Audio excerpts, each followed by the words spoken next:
conversar agora com a grande figura, navegador, engenheiro civil, Aleixo Belov. A última vez que nós estivemos juntos, Aleixo, foi antes da pandemia, você aqui no estúdio, foi bom, etc e tal. Como é que vai você, rapaz? Tá bom? Tá tudo bem com você? Eu estou direitinho, estou direitinho. Direitinho, é Trabalhando, ótimo. lancei mais um livro, acabando de fazer o museu para inaugurar, entendeu? E preparando a nova viagem para o ano que vem. Só que os consulados estão todos fechados, não sei como é que vou tirar o visto para tripulações. Aleixo, eu estou vendo que esse livro que você lançou agora, Minha Viagens com Outros Comandantes, você mesmo disse que foi possível fazer por conta da pandemia. É isso mesmo? O pessoal entendeu isso. Eu tive mais tempo. Com a pandemia, no início, todo mundo se espantou. Claro, depois que surgiram as vacinas e a gente viu que estava matando 1% a 2% da população, o pessoal ficou mais calmo. Mas, na realidade, eu estava também abrindo os armários que estavam lacrados, fechados há alguns anos, porque desde que eu comecei a fazer as viagens pelo mundo, e eu fiz 5, eu sempre trouxe coisas, obras de arte, objetos, coisas que eu achei, qualquer coisa que eu achava importante, que podia adquirir, eu adquiria. E depois fui pegando aquele negócio e empurrando lá para dentro dos armários. Algumas coisas ficaram expostas nas minhas estantes, mas nem tudo. Então, quando chegou na hora de procurar tudo que eu tinha para botar no museu, já que eu não quero mais nada, não tenho mais uma peça bonita, uma escultura, uma coisa, tudo é do museu agora. Eu fui abrir os armários e encontrei 9 diários escritos quando era jovem. Aí eu fui dar uma folheada nos diários e fui ler e achei interessante como eu escrevia naquela época e também estava tudo cheio dos mínimos detalhes. Eu era perfeccionista naquele tempo, tinha mais tempo, não era tão agoniado como hoje. E anotei tudo. E aí resolvi fazer meu nono livro. Claro que também com a parada que eu dei inicial na pandemia, eu tive mais tempo também para escrever. Na realidade, eu tive que ler os diários e reproduzir eles, completar, porque os diários são escritos rápido, na hora do momento. A gente não bota tudo, bota o principal e depois completa, mas importante mesmo são os pequenos detalhes que eu mesmo lendo, só agora me lembrei, já tinha esquecido. Então, juntou a necessidade de abrir os armários para recolher tudo que pudesse servir para o museu, com o tempo mais livre devido à pandemia, já que já estou com 78 anos. Diz que essa pandemia gosta muito das pessoas de idade mais avançada, então eu tomei mais cuidado. Não adiantou não que eu terminei pegando. Eu peguei Covid, passei 3 dias em casa respirando oxigênio, não resolveu, aí Badaró me enfiou dentro do hospital. Fiquei 7 dias na UTI e mais 2 dias no quarto. E depois me recuperei, entendeu? E o livro nasceu. Esse livro, Minhas Viagens com os Comandantes, não conto as histórias que eu fiz nos meus próprios barcos, não. São aquelas viagens iniciais que eu fiz, primeiro numa canoa vela, depois num saveiro que fui lá para São Francisco de Assis, enjoei feito um condenado. Depois, as viagens que eu fiz nas corvetas da Marinha para aprender a fazer navegação astronômica com sextante, que era difícil, tinha que saber. Depois viajei com Leve na escuna dele, já como encarregado de navegação. Depois viajei no Concorde com Pierre Chassin, um francês que já era citado em livros de regatas, era um barco de regata. A gente foi daqui para a África do Sul e na época ruim, saímos aqui 1º de setembro, chegamos lá em outubro, já quando os ventos eram muito mais duros, não foi no verão que a gente foi. E assim por diante. E por último, naveguei muito com Oleg Belly no Cotique. Tive na Antártica com ele, tive em tudo quanto é lugar, tive no Chile, no Peru, em tudo. tive com ele em tudo quanto é lugar. Então eu conto isso tudo. Resumindo, o livro vai explicar como eu fui construído, que eu não nasci o navegador que eu sou hoje. Não era nem mergulhador, nem era navegador, era um bebê de fralda. Aí fui indo, mudei da Ucrânia para a Europa, da Europa para o Brasil, aqui aprendi a mergulhar, me apaixonei pelo mar, como queria queria mergulhar em tudo quanto era oceano, resolvi que faria um barco à vela, já seguindo o exemplo de outros lá na Europa, para mergulhar em todos os oceanos. No final, navegar ficou tão importante como mergulhar. Hoje eu navego mais do que mergulho, e assim por diante. E esse livro conta como eu fui construído. Ô, Aleixo, você desde cedo teve esse fascínio de navegar e por isso você foi navegar com outros comandantes para poder aprender aquilo que você queria fazer, é isso? Olha, na época que eu comecei a navegar com outras pessoas, eu não sabia que eu ia dar voltas ao mundo, essas coisas. Eu comecei mergulhando e me apaixonei pelo mar. Então, tudo que estava ligado ao mar passou a me interessar. Aí, primeiro eu fui mergulhar em Porto Seguro e a gente saía para mergulhar nos arrecifes de fora, numa canoa que o índio colocava uma velazinha de saco, entendeu? Não é de pano bom, não é coisa nenhuma. E a gente ia na vela quando o vento era favorável e no remo quando não era. Então, tudo que estava ligado ao mar me interessava. Depois, um dia, um amigo me falou, olha, o saveiro de um amigo meu vai para São Francisco de Assis, ele é meu amigo, você quer ir com a gente? Eu digo, eu quero. Aí eu fui. E foi uma experiência e tanto. Eles fizeram, na hora que a gente saiu, tinha um fogareiro de carvão na popa do barco, eles fizeram escaldado carne seca, escaldaram a carne seca. Com essa água de sal da carne seca, eles fizeram um pirão e a gente comeu a carne seca com pirão. Com enjoo, resultado, vomitei tudo na ida, ainda deu dor de barriga e não tinha banheiro, tive que me abaixar na popa do barco para me livrar do que tinha comido. Foi uma experiência e tanto, mas enjoei tanto, mas não desisti. Quando a Marinha, eu estava me preparando, estava ajudando a Leve na construção da escuna dele, Santa Cruz. Na realidade, minha ajuda não era grande no início, porque eu não entendia nada daquilo. Me deram um pincel e uma lata de tinta para ir pintando os parafusos. Mas como levou 4 anos, nesses 4 anos eu aprendi muita coisa. Como era estudante de engenharia e depois me formei engenheiro, matemática para mim era fácil, porque eu era professor de matemática também, dava aula de matemática. O que é que aconteceu? Eu me tornei o encarregado de navegação do barco, porque eu procurei o pessoal da Marinha e, por sorte, a segunda pessoa do capitão dos portos era um hidrógrafo e sabia navegação, tudo sobre navegação astronômica. Eu consegui, eu estudava engenharia, consegui, naquele tempo, que a Escola Politécnica me cedesse uma sala para ter essa aula à noite, lá onde tinha a sala de geodésia, Sim. que tinha esse curso de geodésia. Então, foram 8 meses de aula de navegação. No início, tinha uma turma grande, não só os que iam, talvez, viajar com leve, outros que se interessaram, mas aos poucos todos foram subindo, todos foram sumindo. No final, só eu aprendi a fazer a navegação. Leve também não aprendeu, porque ele estava muito ocupado em preparar o barco.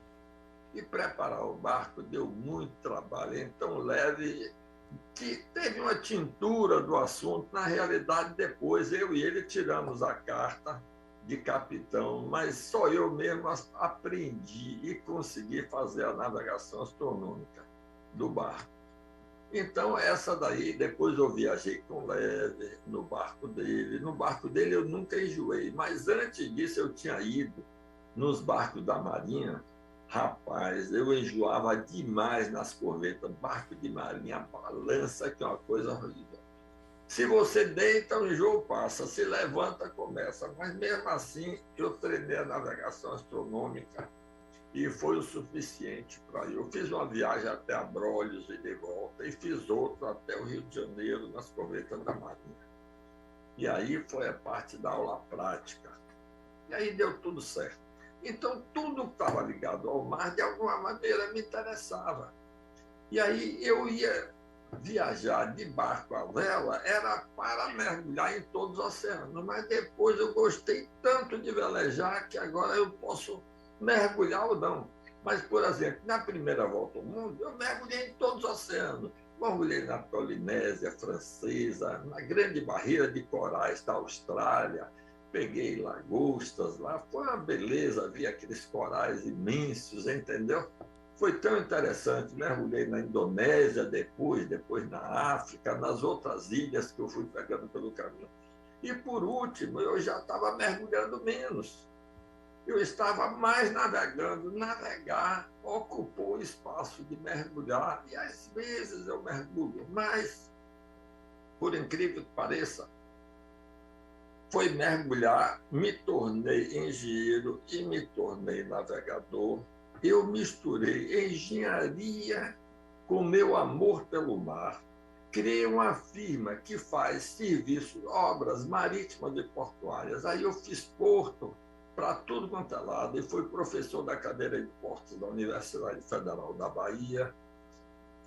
E depois criei um mergulho profissional. Naquele tempo que eu comecei a mergulhar, tinha uns 3 mergulhadores aqui em Salvador, mas ninguém estudava. E eu comecei a estudar tanto nos livros da Marinha Americana, como nos livros franceses. Os franceses também eram muito bons mergulhos.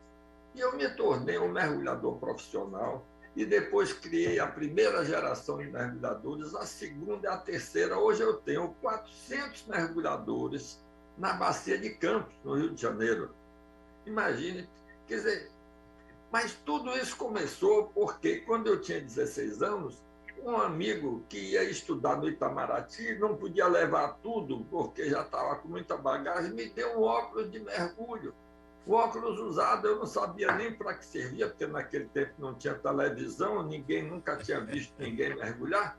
Ele me disse, é para olhar os peixinhos. Eu fui com água na cintura, olhar os peixinhos, me apaixonei. Aí mergulhei, naveguei e terminei escrevendo 9 livros, onde eu conto todas as dificuldades que eu tinha e como eu resolvi essas dificuldades, para que, se alguém quiser velejar, navegar por aí, poder fazer a pesquisa.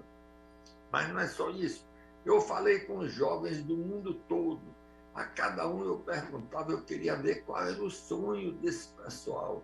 Todos tinham seus sonhos, todos queriam ser felizes, entendeu? É muito interessante você falar com as pessoas, ainda mais quando você chega e daqui a pouco vai embora. Porque essas pessoas não se abrem.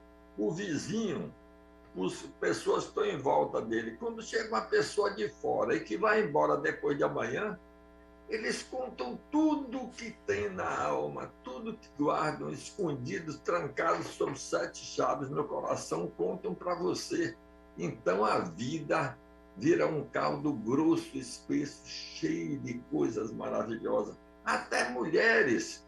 Tantas vezes as mulheres perguntavam assim, quando é que você vai embora? Quando é que você vai embora? Aí eu disse, eu vou embora terça-feira, tá? Segunda-feira de noite, passe lá que eu vou fazer um cafezinho para você. Porque sabiam que no outro dia eu ia embora e ninguém ia ficar sabendo.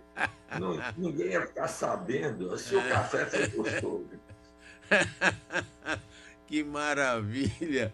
Conversando com o grande Aleixo Belov, que está lançando mais um livro, Minhas Vidas com Outros Comandantes. É uma vida rica, cheia de coisas, de ensinamentos, e que ele tem essa vontade, essa disposição de dividir com as pessoas. Você acha isso fantástico. Aleixo, nessa sua vida de navegador, qual foi a pior situação que você viveu, mais perigosa? Rapaz, eu acredito que a mais perigosa que eu tive foi quando eu estava no Iêmen do Sul.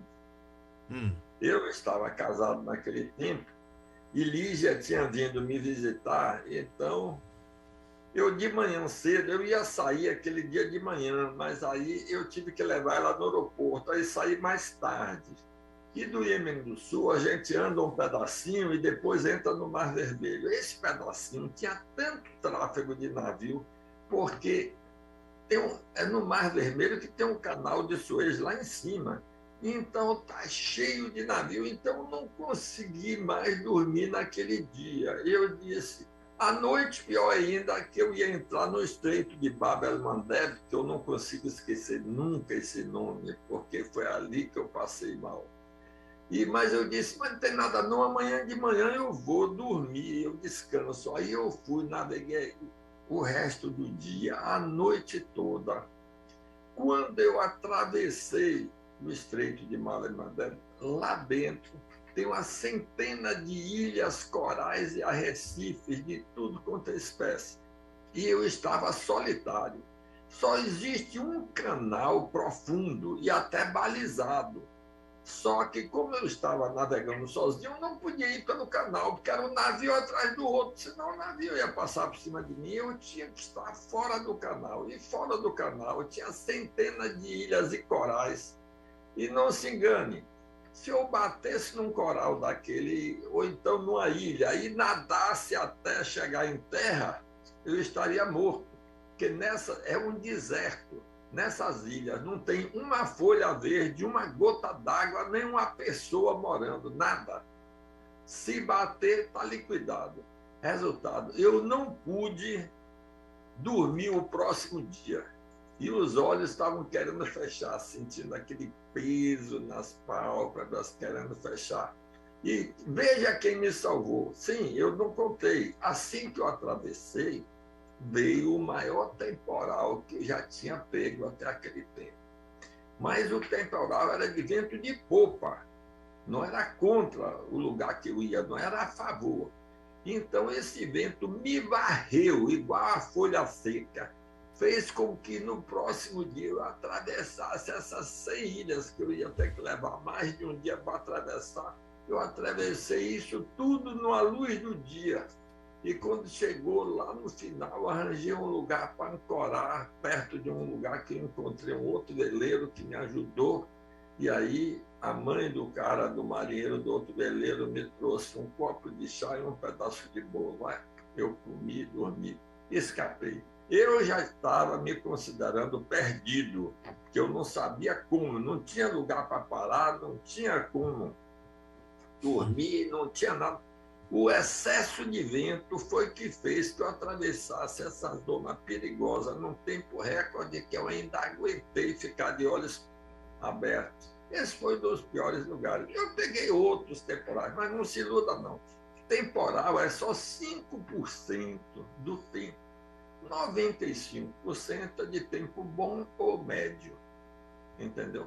Não é temporal, não acontece. Agora, o perigoso é pegar um ciclone. Eu já atravessei alguns oceanos na época dos ciclones, porque, às vezes, quando você chega ali, tem duas opções. Ou você encara, ou você espera 3, 4 meses para mudar a estação.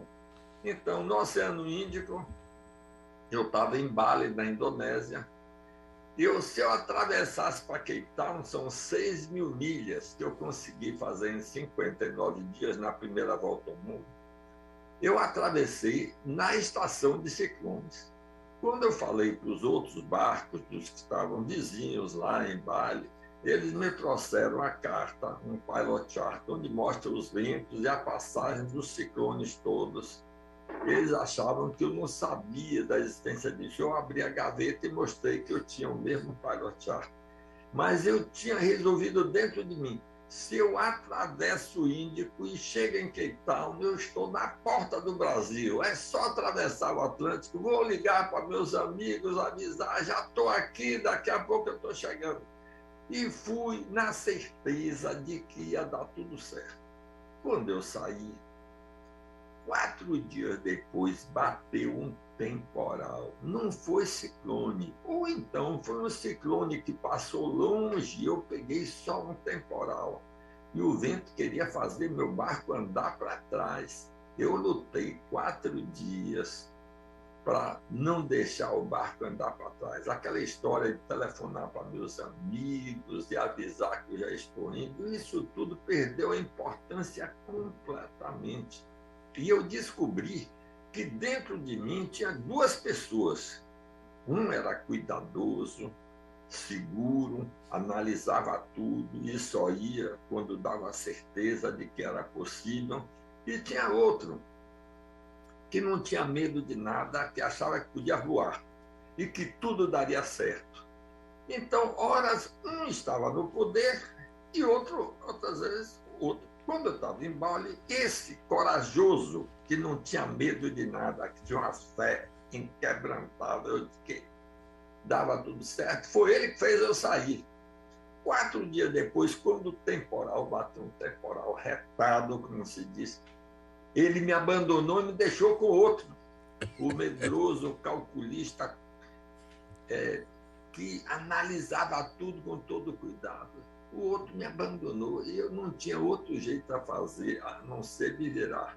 Mas deu certo. Eu fiz um planejamento, quando estava andando, andei um pouco mais para o sul, para sair da rota do ciclone. E em 59 dias de mar, sem escala, sem ver uma pessoa, uma ilha, um pedaço de terra, nada, cheguei em Cape Town, atravessei pelo Cabo da Boa Esperança, lá por baixo, bem afastado, porque encostado, os temporais são maiores. Cheguei em Cape Town com a energia, com o carisma, com a força, que apareceu uma mulher loura, linda, bárbara. Ela tinha até um namorado, o namorado sobrou, ele não teve como segurar essa energia. Depois ele casou com ela, mas foi muito depois, entendeu? Foi uma beleza.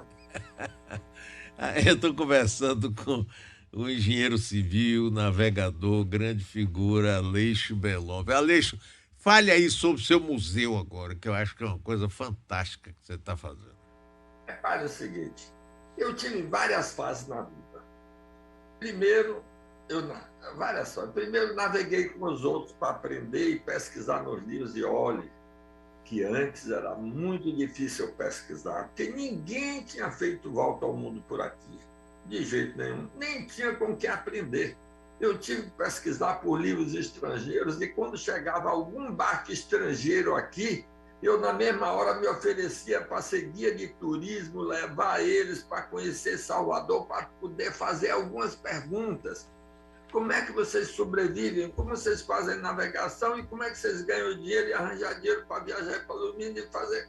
E aquelas perguntas todas. Aí eu fui aprendendo devagarzinho até que eu juntei uma certa quantidade de cartas que já dava para fazer uma canastra.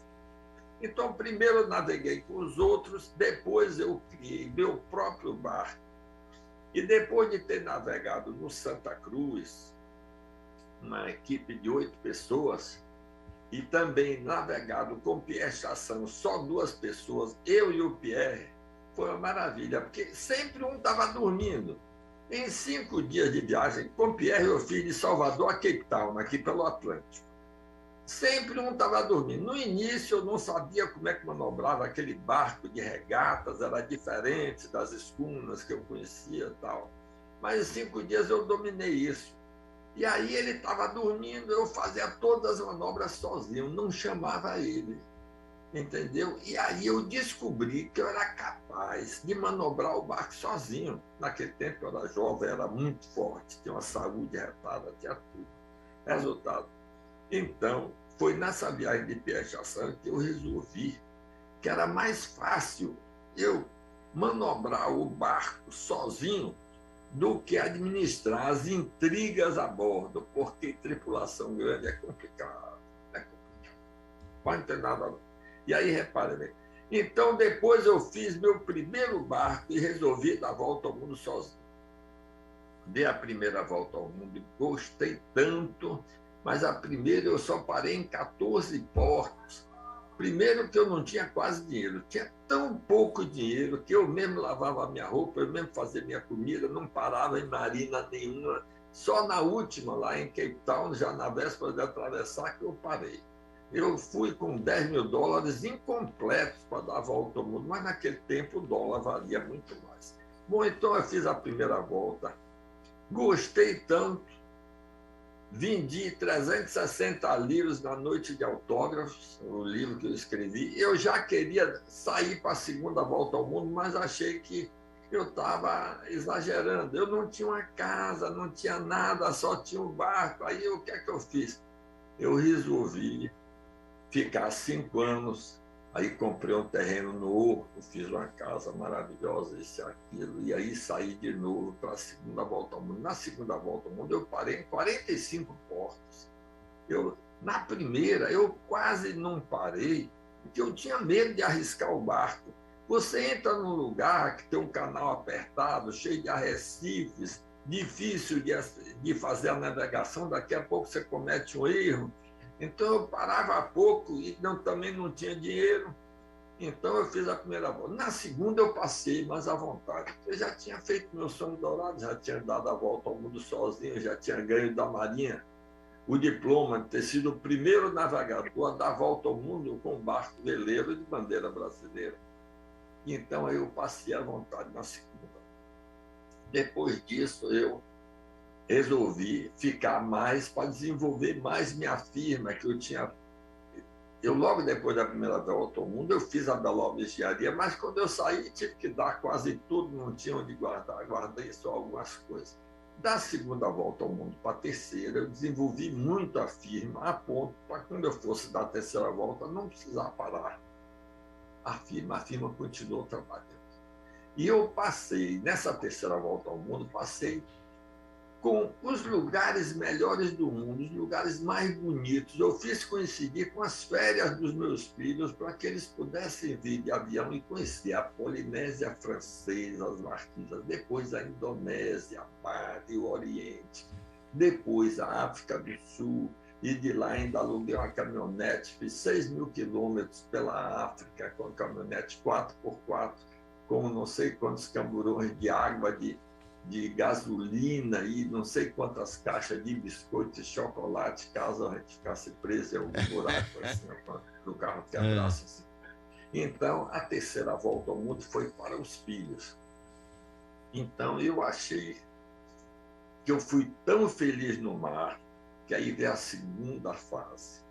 Eu resolvi fazer um veleiro escola e convidar a juventude brasileira para velejar comigo. Eu queria passar para os outros o que eu tinha aprendido. Eu sempre fui professor de matemática, depois fui professor da cadeira de portos da universidade. Ensinar, meu pai já era professor de matemática, então ensinar para mim fazia parte da minha vida.